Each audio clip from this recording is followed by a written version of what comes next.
அஸ்ஸலாமு அலைக்கும். நான் இன்றைக்கி பீஃப் ஃப்ரை பண்ண போகிறேன். 1/2 கிலோ பீஃப் எடுத்து க்ளீன் பண்ணி வச்சுருக்கேன். இப்போ அதை வேக வைக்கணும். அது 1 டீஸ்பூன் மஞ்சள் தூள், 1 டீஸ்பூன் இஞ்சி பூண்டு பேஸ்ட்டு, 1 டீஸ்பூன் மிளகாத்தூள் போட்டு தேவையான அளவு உப்பு போட்டு அதை வேக வச்சுக்கணும். மூடி போட்டு வேக வைங்க. நான் கரண்ட் அடுப்பில் வேக வைக்கிறேன். நீங்கள் குக்கர் யூஸ் பண்ணி வேக வச்சுக்கலாம். இப்போ பாருங்கள், வெந்துருச்சு பாருங்கள். வெந்ததுக்கப்புறம் பீஃப் தனியாக, அந்த தண்ணி தனியாக பிரித்து வச்சுக்கோங்க. கடாயில் எண்ணெய் ஊற்றிட்டு பட்டை, லவங்கம், கிராம்பு எல்லாம் போட்டு தாளிச்சிக்கோங்க. ஜீரகம் கொஞ்சம் போடணும். போட்டு தாளிச்சிட்டு கருவேப்பிலை போட்டுக்கோங்க. அப்புறம் சின்ன வெங்காயம் கட் பண்ணி வச்சுருக்கேன், அதை சேர்த்துக்கணும். சேர்த்து நல்லா அந்த கண்ணாடி பதம் வர வரைக்கும் வதக்கணும்.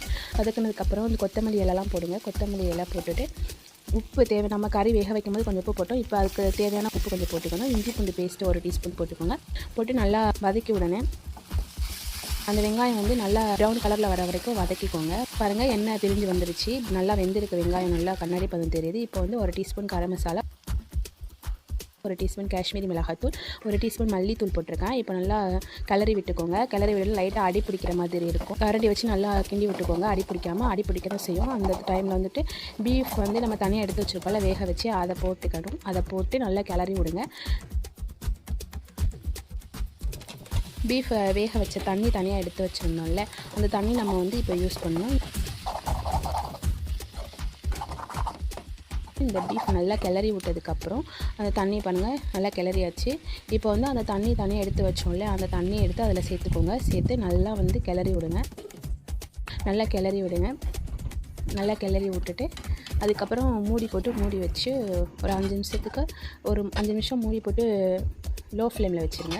வச்சுட்டு அதனால் இந்த மாதிரி கொதித்து வரும்போது கிண்டி விட்டுட்டே இருக்கணும். கொஞ்சம் ஹை ஃப்ளேமில் திறந்துட்டு ஹை ஃப்ளேமில் வச்சு நல்லா கிளறி விட்டுட்டே இருங்க. கிளறி விட்டு லைட்டாக வந்து கிரேவி பதத்தில் வந்துடும். வந்ததுக்கப்புறம் நம்ம மிளகுத்தூள் சேர்த்துக்கணும்.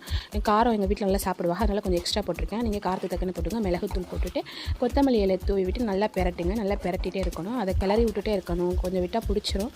அதனால் வந்து கிளறி விட்டுட்டே இருக்கணும். கிளறி விட்டுட்டே இருந்தீங்கன்னா இந்த பதத்துக்கு வந்துடும். இப்போ சுவையான பீஃப் ஃப்ரை ரெடி. இதே மாதிரி உங்கள் வீட்லையும் ட்ரை பண்ணி டேஸ்ட் எப்படி இருந்துச்சுன்னு எனக்கு கமெண்ட்டில் சொல்லுங்கள். தேங்க்ஸ் ஃபார் வாட்சிங். நெக்ஸ்ட் வீடியோவில் பார்க்கலாம். அஸ்ஸலாமு அலைக்கும். அஸ்ஸலாமு அலைக்கும். நான் இன்றைக்கி பீஃப் ஃப்ரை பண்ண போகிறேன். 1/2 கிலோ பீஃப் எடுத்து க்ளீன் பண்ணி வச்சுருக்கேன். இப்போ அதை வேக வைக்கணும். அது 1 டீஸ்பூன் மஞ்சள் தூள், 1 டீஸ்பூன் இஞ்சி பூண்டு பேஸ்ட்டு, 1 டீஸ்பூன் மிளகாத்தூள் போட்டு தேவையான அளவு உப்பு போட்டு அதை வேக வச்சுக்கணும். மூடி போட்டு வேக வைங்க. நான் கரண்ட் அடுப்பில் வேக வைக்கிறேன். நீங்கள் குக்கர் யூஸ் பண்ணி வேக வச்சுக்கலாம். இப்போ பாருங்கள், வெந்துருச்சு பாருங்கள். வெந்ததுக்கப்புறம் பீஃப் தனியாக, அந்த தண்ணி தனியாக பிரித்து வச்சுக்கோங்க. கடாயில் எண்ணெய் ஊற்றிட்டு பட்டை, லவங்கம், கிராம்பு எல்லாம் போட்டு தாளிச்சிக்கோங்க. ஜீரகம் கொஞ்சம் போடணும். போட்டு தாளிச்சிட்டு கருவேப்பிலை போட்டுக்கோங்க. அப்புறம் சின்ன வெங்காயம் கட் பண்ணி வச்சுருக்கேன், அதை சேர்த்துக்கணும். சேர்த்து நல்லா அந்த கண்ணாடி பதம் வர வரைக்கும் வதக்கணும். வதக்கினதுக்கப்புறம் இந்த கொத்தமல்லி இலைலாம் போடுங்க.